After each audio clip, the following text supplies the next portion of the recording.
Thank you for joining us on Our Mind, Our Voice, a platform where you can speak what's on your mind freely.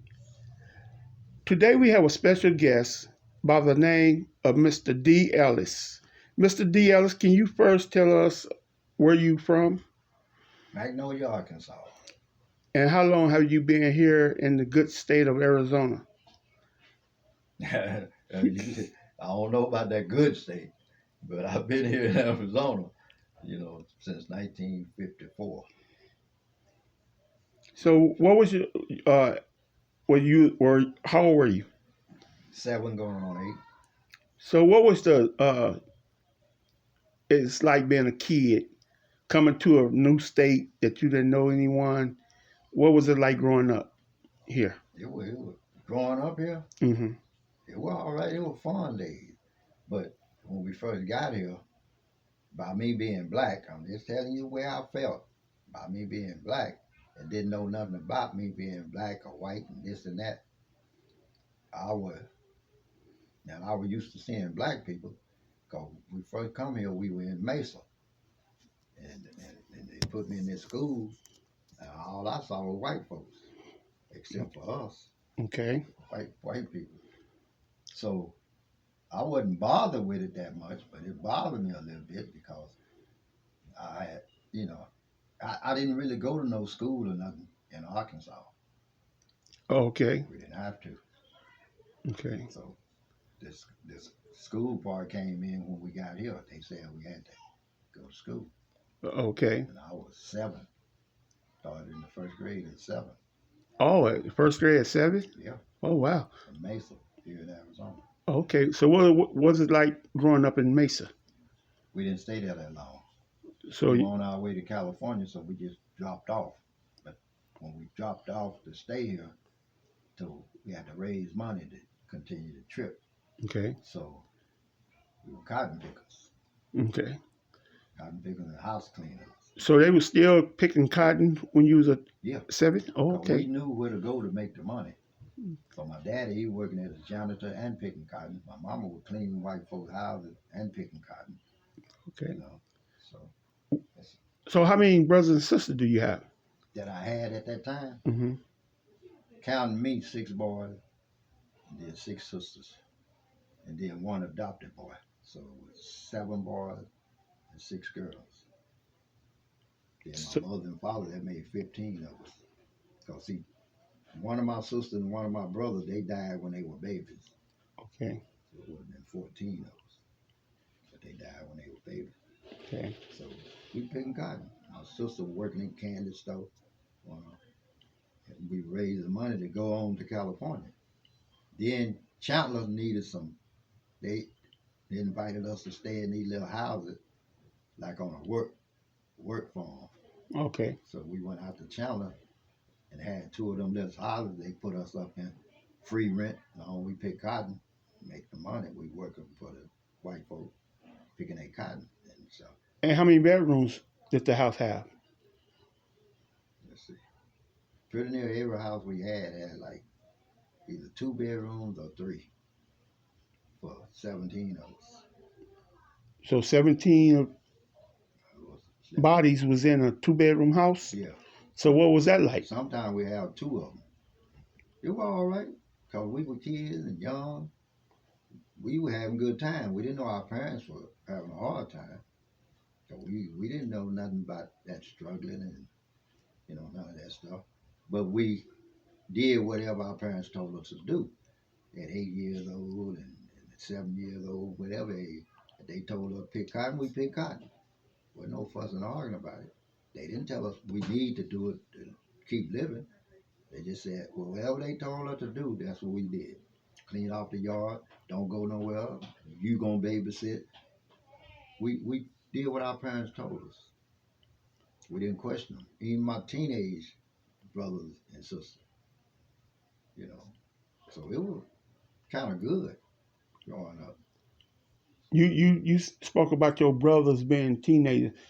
What was it like for you when you became a teenager? Oh, when I became a teenager, before I became a teenager, I think I was 8 or 9, and I had set my mind Only thing that I saw my brothers do and my dad and mom them do, and I had set my mind on some things that I was gonna do. Cause my adopted brother, he had a chopper, motorcycle, a chopper.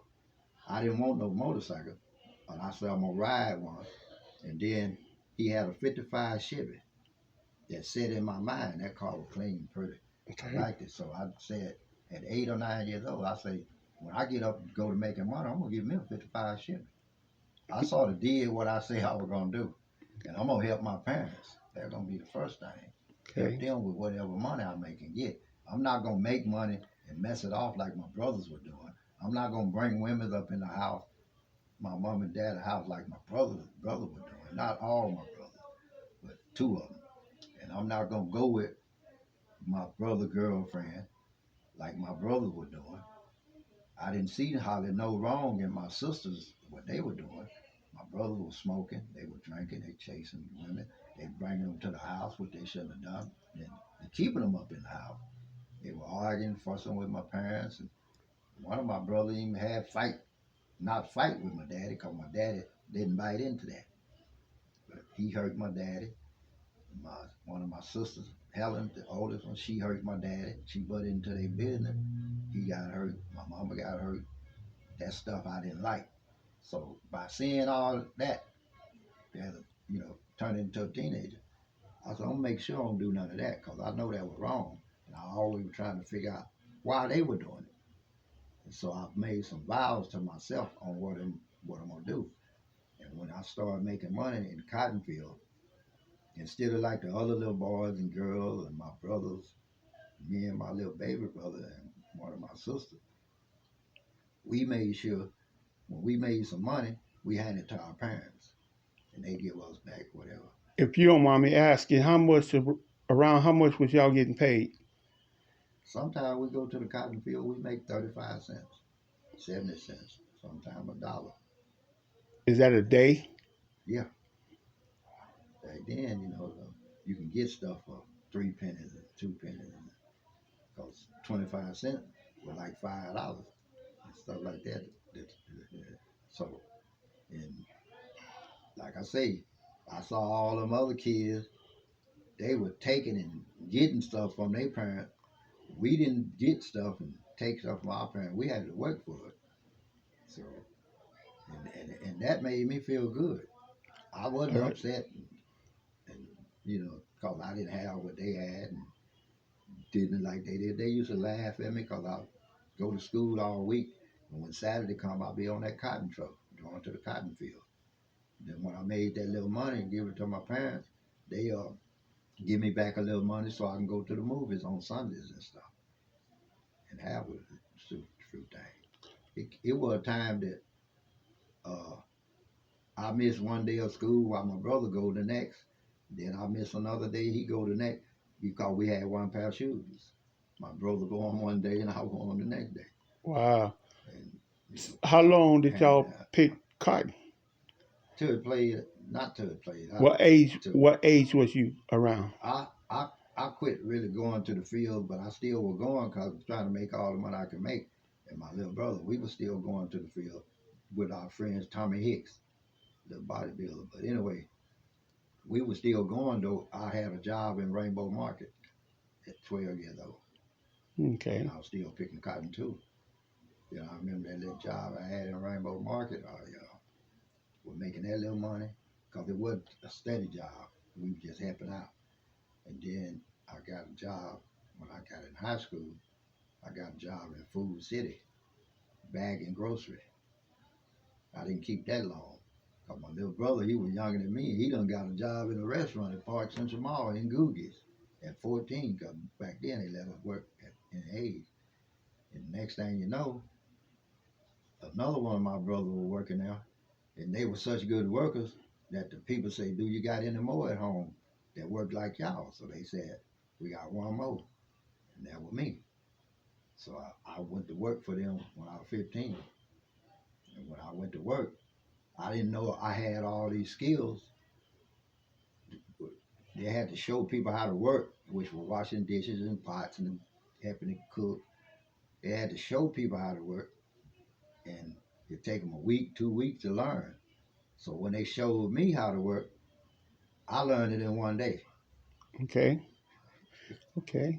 So the next 3 days, I was my brothers and everybody else boss. So you had a gift of learning Gift, things real learning fast, fast. quick. And see, they held me back when I was in grade school. Didn't work with me. So, because I was fast, I could think of things quick. I could count. I can count stuff without one, two, three. I was good in math, Okay. and with my hands and stuff. Fast, quick. Stack of plates. You got to count them plates. You can't count them all at one time. It'll stack. I did. I looked at them and counted them. They recounted them. I was right. How many glasses? I looked at and counted them.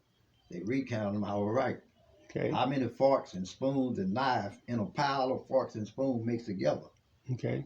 I counted them by Okay. looking at them that quick. Kept Okay. the books. I was 15. Kept the books for the restaurant. Made menus and schedules. You know what I'm saying?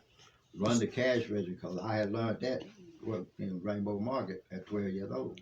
So how did you feel about having that much responsibility and being a teenager, I young? liked it because my mom and dad were more happier because they had one boy, because my sisters, they can count on them. They had one boy out of 7 boys that they can count on. And I liked that. And I wanted to do that for them. That's where I felt. I wanted to do things for people, and I did it. Guys in high school and even grade school with me. In grade school, I started helping because I was helping a janitor in the 5th grade. I was sweeping the sidewalk, cleaning the classroom, showing the movies to the kids. Mhm. Anything they asked me to do, I tried it and I did it good. And Okay. I was taking little time out of learning, but I didn't know that learning was that important because whatever they were doing and learning, I already had it in me. All right. But since they put me in so-called a dumb class, and the other kids, I wasn't supposed to be in no dumb class. Right. But that kept them from bringing out my talent. Because I was Okay. very talented. I don't know where I got the gift from. I always said God, Jesus, because that's what my parents told me. Amen. So that's why, because everybody is different. So anyway, I just start because helping people, because and then my friends, instead of them, when we go in the storeroom for all the supplies, Hmm. instead of him just doing what he's supposed to do, clean it and watch it, he's stealing stuff, and the rest of them stealing stuff, and I didn't ever steal nothing. Then we go in the classroom to clean them up. The kids brought lunch and stuff to school. My buddies, they eat the kids' lunch up. The kids had Okay. jackets and stuff. My buddies stole their jackets and stuff. I never done none of that stuff. Right. So I you had the just opportunity, but I didn't do it. That wasn't in me.